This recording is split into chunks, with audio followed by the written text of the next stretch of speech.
country, kind of like Thanksgiving, which also is a an American holiday. I just had to put down the volume so we don't hear pops. But anyways, thank you for gracing me on Friday. Took the day off.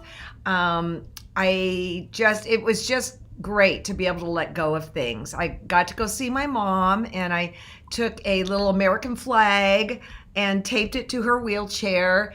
And then they sent me pictures of that night at her place. They put the fancy dining room table on the back porch and put up a big American flag, and the girls had a barbecue or whatever. It's just fabulous. So also then, okay, so what did I do? On Friday, I actually went into the store to help Suzanne, and I cut yards and yards and yards and yards of white fabric. So one person got 5 yards. I'm going, well, why? And someone told me how much we were selling it for. And I go, well, that's why. So anyways, we're working madly. Suzanne felt really relieved. On Friday, we were done until 4:45, and the FedEx or the UPS, whoa, the cat's falling off the thing. The FedEx or UPS truck came up and probably had 35 packages for us, which we have nowhere to put them. But the good news is there was a lot of stuff from Quilters Select that has been back ordered because of the virus. So that made us very, very happy. So I want to take a look at some of the quilts that you guys continue to send in, and I thank you for that. This is Mickey's, and I think this is just beautiful. These are colors. I might have shown this last week. I'm preparing for something tonight, and I'll talk about that in a minute. So all of a sudden, everything got screwed up in my inbox. But I'll tell you right now, this would live beautifully in my house. Absolutely beautifully. Those are my colors that I live with. And then this is Mary's. Now, this is obviously not a Sequoia quilt, but look at this log cabin. First of all, I love the colors. And then she went and appliqued on the Love Thy Neighbor onto it. I love it. You're documenting the times, people, and that is what's so important. Okay, this is Steve's Sequoia, and I believe, and I don't know if Steve is your name. I mean, I'm not going to point fingers because I'm Alex, but I think she said, or he said, that some of the blocks were from Pat Sloan. I believe it was Pat Sloan. Doggone it, I thought I'd remember it. But so she just put those in. She liked the layout, and she could, recycle some of the stuff she has. So that's super cool. So, okay, what did I do after Friday being at the store all day? I wish I should have taken a picture so I could show you. You would just cry. In fact, Mary Kay, who does basically our newsletters at thequiltshow.com and a whole lot more, her son Lucas, who works for us, he's behind the scenes, a techie. He's driving over from San Jose to help in there today. I'll be able to go midday and help, but then I got a cool jam tonight. So what I want to go through is this. The brassica, we're getting them out, we're getting it out, we're getting it out, we're getting it out. Okay, now some of the brassica are going to come with the just solid fabrics, they're going to come with that. And then some of the brassicas going to come with Jane Sassaman's new fabric. And what this is, I'm absolutely fascinated by this stuff. It's hand dyes. And with that, I said, there's no way this can be hand dyes for that price. But as I folded them, because that's what I did on Sunday, also was fold them, I'm looking, and they are all completely different, completely. And now the thing with hand dyes, I want to show you that down there on the bottom. A lot of them are going to have irregularities in them. And there were a couple that were so bad that we took them out. But others were going to just say, you know what, guys, you're getting hand dyes. So let me see, which is this one? Okay, this one we would not send. See this one here? Obviously, this guy got next to another guy, and cooties got on it, okay? But then like this one, where'd it go? Here it is. This one has a little bit on the edge, and that's okay. You can just work around it. So we're being careful with what we send you, but understand there are irregularities in them because that's the price of working with hand dyes.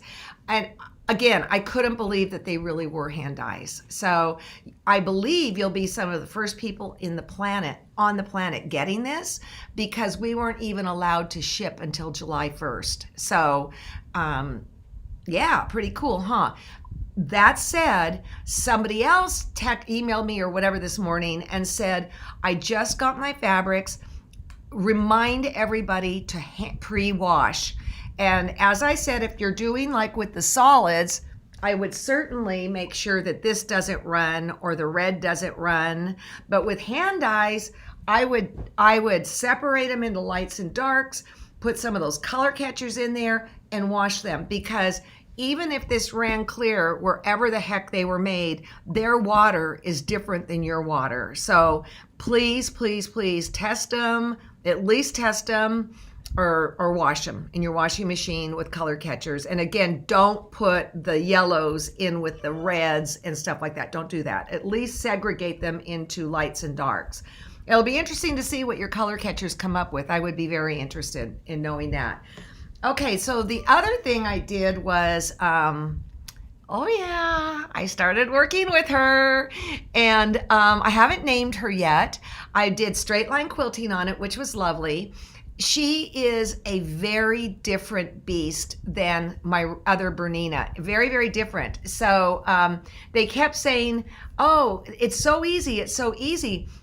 It's so easy that my mind was blowing, okay? But then all of a sudden, I got it. And what I had to do was play with it, and then I'll show you some of the stitches that I did. This is straight out of the barrel. This is straight out of the barrel. So see, so much fun. Here. And I haven't decided what mode I like yet. I will do a series of videos on it, because I really, there are things that I was like, oh, okay. I even called Barbara Black and said, okay, what about XYZ? And she said ABC. I was like, oh, okay. So I'm going to do some of those for you if you're interested. Probably not during this format, but another format. But I don't know. You know what I mean? I don't know. And then on Friday or Sunday, I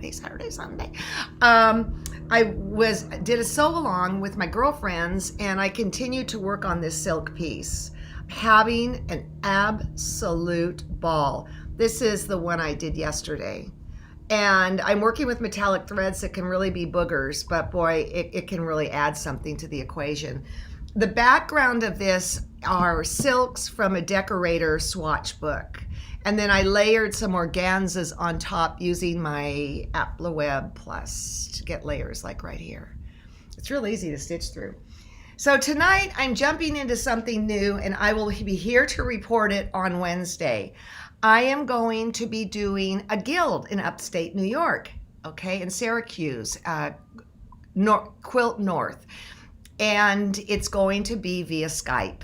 Then tomorrow, I'm going to be teaching a workshop. So tonight it's an hour lecture, and then tomorrow, or an hour to an hour and a half, and then tomorrow we're going to do a workshop. And actually, we're going to do it on sticks and stones, like those little squares that have the going across. And then I'm going to show how to do curved sticks, like on this behind me on the border here. And I'm going to talk about working with silks, and then I think I'm going to throw in facing the quilt. So they have had Rosalie Dace was #1 from South Africa, and then they had Joe Cunningham, and now it's me. And let me tell you, I think I know what I'm doing, and I think they'd say the same thing, but hopefully people will have kindness in their heart, because it's all new technology. But man, where would we be without it? We wouldn't be here right now, right? So we just have to learn, right? Okay. Right now, I'm hoping John's taking questions if you have any, but I'm going to jump over to my PowerPoint, all right? And I love this part of the lecture. I absolutely love this part of the lecture. Time to cut. I'm going to move that over. So here we go. I want to talk about a Sawtooth Star. Uh-oh, John's coming in right now. What's the problem? Oh, no problem. Okay. Question? Just a cute thing from Margot. From who? From Margot? Name your machine. Tina for quarantine, Margot. I'm gonna name my machine Tina. Thank you, Margot, for quarantina. Or maybe just quarantina. Okay, sorry. I just saw a squirrel. It's called Margot Clabo. So anyways, let's take a look at this star. I love the Sawtooth Star, and I believe we even did it on the Sequoia sampler, okay? I'm looking at two different fabrics here. I've got a light background, cave polka dots, and a dark star. I went in looking at that star, I looked at that periwinkle blue flower in it, and that gave me the color clue to what to do for the background. So that's just real simple, two colors, no big deal. But I always try and push more in. So here are two caves. You've got the belly of the star, you've got the star tips, and then you have the light background. Remember, color gets the credit, value does the work. And here we go. All right. Uh-oh, John actually got in here and got rid of all those other things. Remember how we had that problem last week? Well, he got in here and played with it, so we're gonna see what happens here.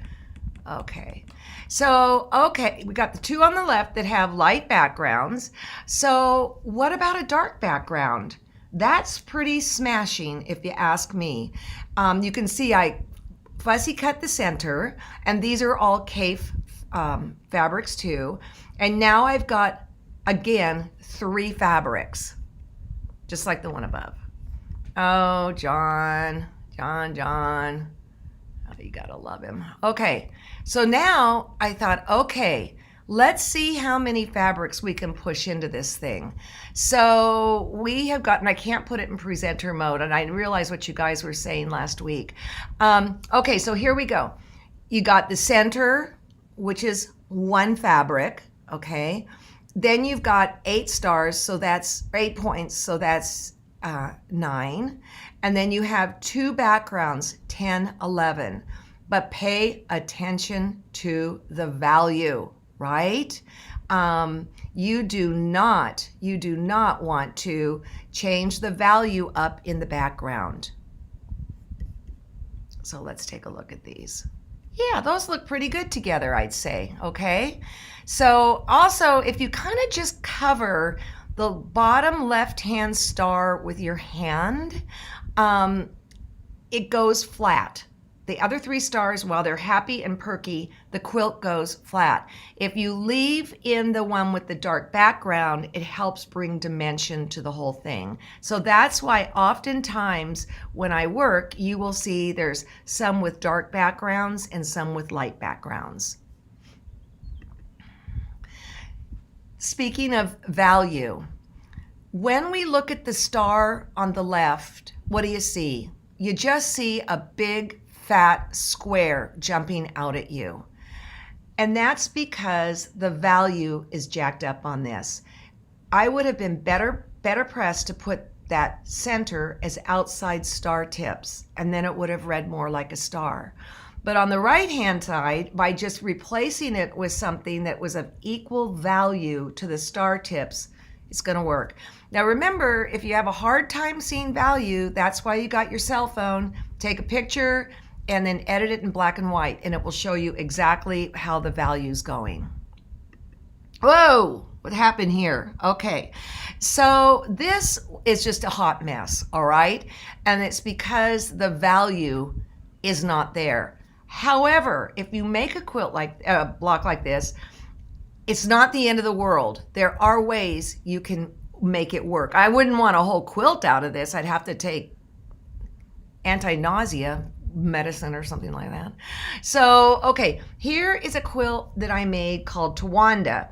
And I named it because remember in Fried Green Tomatoes when she like just bashed into the people in the parking lot in her car, Tawanda, I've got insurance and you don't, or whatever.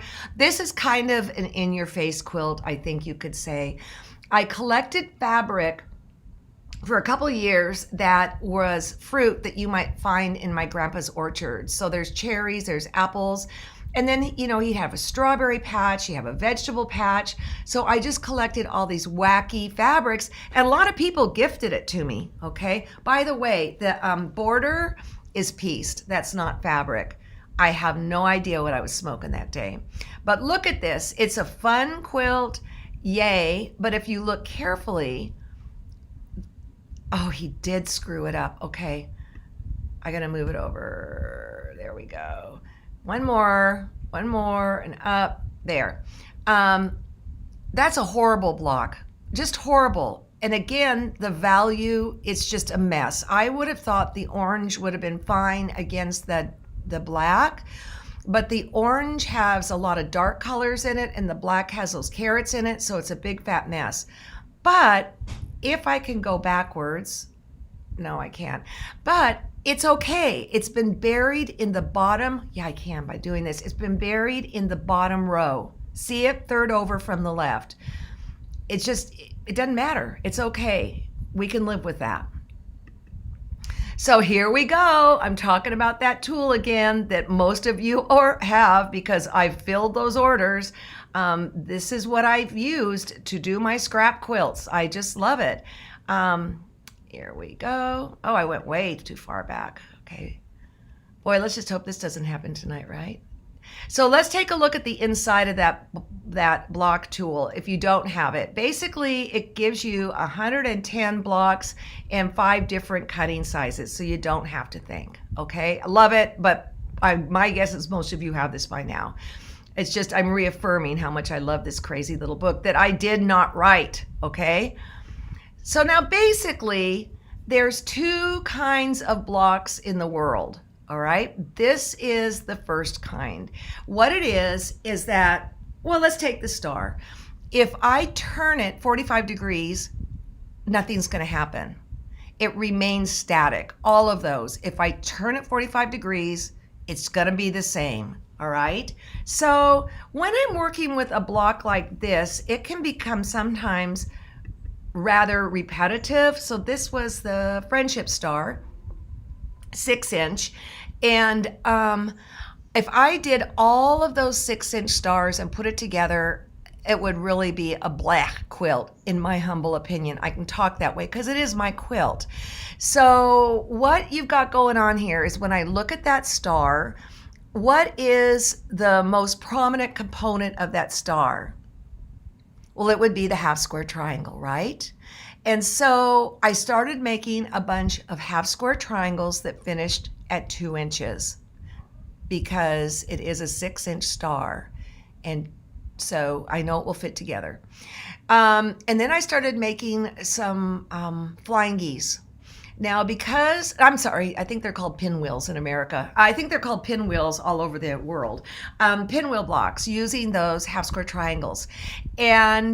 But they only ended up 4 inches, right? Because I did those things as 2 inches. So then I just put a bunch of half square triangles up there. And so what happens when you make a quilt like this is you have to put it together in neighborhoods. There's no such thing as sewing in rows or whatever. The neighborhood concept was a concept of Mary Ellen Hopkins, the great and late Mary Ellen Hopkins. And you might end up with a partial seam somewhere. I really try and get it so it fits together beautifully like a jigsaw puzzle without partial seams. But if it does have a partial seam, that's okay. I've taught you how to do it. No big deal. So this particular block, going back to the Friendship Star, if you turn it, it remains the same. So think about repeating components that are in that block in sizes that are amicable to the original block. So now there's blocks that do have a direction, like the classic log cabin. There are a bazillion log cabin. I don't know why that's up there. That's weird. There's a bazillion log cabin sets out there. And it's because if you turn the block, you can get beautiful imagery. And this actually is a quilt in, I think, my machine quilting book, I think. So yeah, it is, because one side of it is horrible quilting and the other side's pretty good. I had to learn it. Okay. So here are the blocks that are presented in my scrap quilting book. Oh, I'll talk about that on Wednesday. And if you turn these blocks different ways, you get different results. All right. So when you look at a block, you have one that's static, or you have one that you can turn and get different results. And that's kind of important to keep in mind. So let's talk about this crazy little bow tie. Super fun block to make. It's 6 inches. That's what it is in the book. And I believe, I don't know that they have a 6-inch one in that block tool book. I don't think they do, which surprised the heck out of me, but I'm not sure. Anyways, all of these is total scrap, right? But what you're looking at here is that all of the bow ties themselves are darker than the background. All right, you've got light backgrounds going on. So here now I thought, okay, if I've got all light backgrounds, let's throw in some with dark backgrounds. Getting kind of busy, but this is my playbook. I'm sharing right now my playbook, okay? Secrets. So I didn't like the way they were all heading in one direction. Note the design wall, you guys. Gotta love your design wall. So I started turning them in different directions to see how that looked. I don't like it. You know, I'm not going to throw them away because we're going to make this thing work, but that didn't rock my boat. So then, okay, let me go to play number 3. I am going to add in, if those are 6-inch finished, I'm going to add in bigger ones. That would be 6, 7, 8, 8-inch ones. And just to kind of shake it up a little bit. Now, as soon as I do that, get those empty spaces. You can see there's 3 horizontal spaces. What am I going to put in there? Well, if I look at this block very carefully, it's made of squares, basically. So let me move this up. So that's what I would go to start filling in the spot, would be squares. There we go. It's okay, but I'm not in love. But note how the squares just blend right in, all right? Okay, let's try putting them on point. Still kind of a mishmash, I think. I took out the big ones. Guys, I really work this way. Okay, well now, okay, let's do them on point, but let's zigzag them. That's a really good set. I love zigzag. And it also takes your blocks and makes your piece bigger really quickly without a lot of work. Just saying. So now I go to my white and black stash and I start picking out fabrics that I like, and I start cutting quarter square triangles and put them in those units. I'm starting to love this, actually. And there it is. So here is a scrap bow tie quilt. I want to talk about the borders. Well, what are the borders? The borders are the inset quarter square triangles. You can see on the bottom row and the left and the right hand side, they are dark. You can see on the top and the left and the right hand side, they are light. And you can also see, and we talked about this in the Sequoia quilt, that, how do I say this, where I go from light to dark, where I break it, is not smack in the center sides. It's asymmetrical. You can see on the left-hand side, it's lower, and on the right-hand side, it's higher. I really, really like this quilt. So here's another one. Because of that other quilt, I called AccuQuilt and I said, we need a bow tie die. And they made one. it's not under my name, okay? But they also needed a quilt to go along with it. And I said I was going to give them that one I just showed you, but it was not easy to set together because if you look at the bottom border, those circles, I didn't want to piece those together. I wanted to keep them whole as a unit. So you had all these crazy Y seams and you guys would shoot me. So on this one, how did I do it? I forget, but anyways, it's a free pattern if you buy the bow tie die. Somebody asked me for it the other day and I went to QUILT and I couldn't find it. So I actually asked them for this quilt back and they said, no, we still have that die. So if you want that die, I would call them or whatever. Oh, the other thing I want to say on this, okay, so we've got the polka dots that are the insets. Then we have another border that's of 4 patches, just like the bow ties a 4 patch. And then we come in and we have another border and it's that happy white fabric with the little black stars on it. So you can see that there are a bunch of different ways you can do it, but you can also see that if you do not have your if you do not have a design wall, you're sunk, man. You are in a rowboat with 10 holes in it. It's when you really get into scrap. John just brought me, okay, hold on. He just brought me some notes. You guys are good. You keep me honest. Okay, the book has bow ties in 4, 6, 8, 10, and 12. You know, I used to actually hate bow ties. I thought they were the stupidest block on the face of the earth. Mind you, I've made 3 quilts. I've made pillows. I love that block because all you have to do is pick 2 pieces of fabric. And it's so easy. That block is so easy to do. I mean, it's 4 squares with 2 corners with flip and sew on it. It's so easy. And it's a way to unite with your fabric. It's a great guild exchange, fabric exchange, because I can't remember the cuts of the fabric off the top of my head, but they're nothing. The size of it is nothing.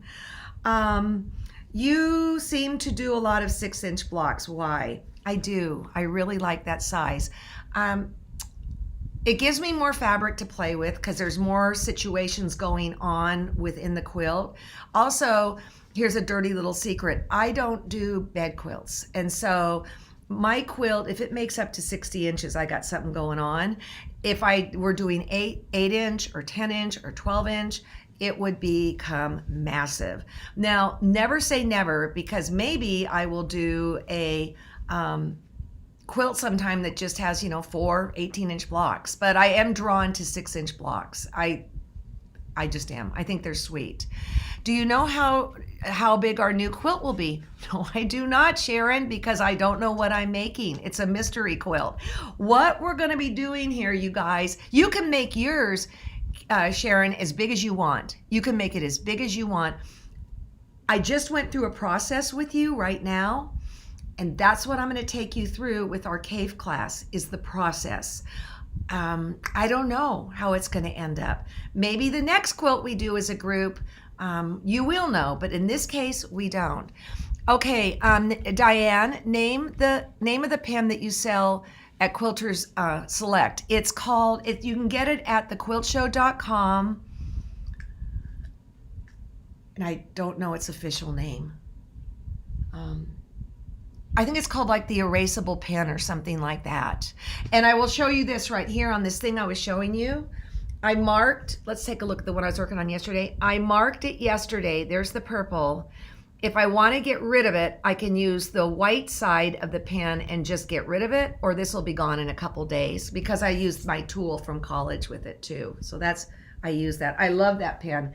I also love it, and I'll be doing this on that block tool. I made a block that was too big because I was looking at the wrong column of measurements. So I made an 8-inch block, and I was like, doggone it. So I took that pen and I circled what I'm supposed to be doing in the book, and I know it will go away in a couple days, so I haven't defamed my book.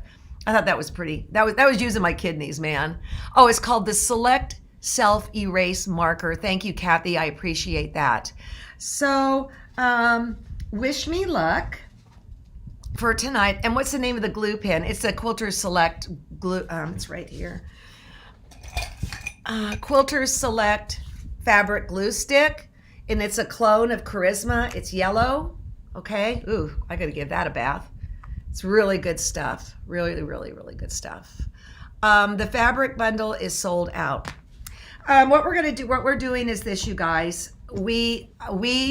If you had gotten in right on time, you'd be fine. And I'm going to tell you a little secret. There are people who put it on their wish list that didn't get in. We are going to send an email just to you guys, and we're going to see if we can't help take care of it. At some point, the cutting has to stop. But that's the other thing that happened on Friday is we got the message that there were people who hadn't gotten in there, that they didn't understand the technology was just we were taking a head count, not that perhaps you really wanted it. So we're trying to secure another, to give you an idea, 250 kits, and see what we can do for you. It almost made us physically sick. We are here for you. We are trying to get through this whole quarantine thing together as gracefully as possible. And I know you guys know it because I know the letters you send me, and they are so flippin' meaningful. I'm not asking for them, but I know because I'm getting these letters, okay? So, the other thing I'm gonna do is we are gonna be taping here next week without Ricky. I think we're gonna be doing, you're going to be seeing some of that coming up in the future where he does stuff in his place and I do stuff in my place. I'm going to go get my nose swabbed on Thursday to make sure I'm okay. I've been a good girl, but I'm not sure everybody around me's been good. So I'm going to go get my nose swabbed so I'm clean as a whistle, and so is John. Fortunately, we can get them here at the Pleasanton Fairgrounds, but you have to be there like at 6 in the morning. And then you have the thing shoved into. Okay, so I so appreciate you guys. I'll tell you on Wednesday how the thing goes tonight and tomorrow. I think we're going to be okay. From my lips, light a candle at 7 o'clock Eastern time for me, or 4 o'clock California time. Say a prayer, talk to the saints. I am very, very excited. So anyways, take care and yay. Yes, Barbie, the Cave Mystery Bundles are gone, but we're going to get hold of the people that wish listed them. So yes, they're gone. If you didn't wish list them, they're gone. But who cares? Get your own fabric out and play with it. It'll be your mystery. And then you can share them with everybody. So anyways, I was gonna say, love you guys. That's what I say to my daughter when I get off the phone. Love you. See you guys.